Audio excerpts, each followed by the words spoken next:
ইস, আমার বউটা কি সুন্দর আব্বা, আর কি ভালো লাগতেছে, গাল দিয়ে কিছু তোলা নরম। আচ্ছা আব্বা, আমার আব্বা মরছে আর কয়েকদিন আগে বললে আমি আর আগে জানতে পারতাম যে আমার শ্বশুর বাড়ি এত বড়, এত সুন্দর একটা বউ আছে আমার। ইস, না তো ভাই, তুমি দেরি করো নাই, আর একটু দেরি হইলে বরং তুমি তোমার বউটারে আড়াইটা হাতছাড়া হয়ে যেত। কমো তোমার এই যে পাগলি শাশুড়ি আর এই পাগল মহিলা, আর তার এই যে পাগল এই বলদ বলদ পোলাটা, দেখো না নাকের মতো আংটা করে আছে, এই বলদের সাথে আবার মেয়ের বিয়া ঠিক করছে। পাগলের বাচ্চা পাগল, দেরি নেই, মুখটা সেল দিকে নাকে দানটা পড়েছে। এই পাগলের বাচ্চা পাগল, পাগল সব ভালো করবি। আব্বা, এই কই বলা বিয়া? বউ তুই তো করে কর কেন? তুই আমার রুমে ঢুকছিস কিভাবে আর মুরগি এখানে কেন?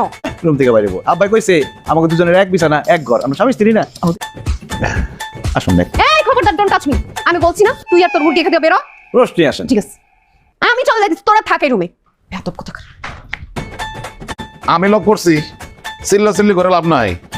আজকের থেকে তুই জামাইয়ের সাথে এক ঘরে থাকবি। জানি দরজা লক করছো কেন তুমি? দরজা খোলো। তব বেয়াদব মেয়ে, জামাইয়ের সাথে থাক। Daddy thank you, welcome. আসো আমরা একলগে ঘুমাই। আসো এই খবরদার, ডোন্ট টাচ মি। আসো। এই দেখছিস কি? তোরে আর তোর মুরগি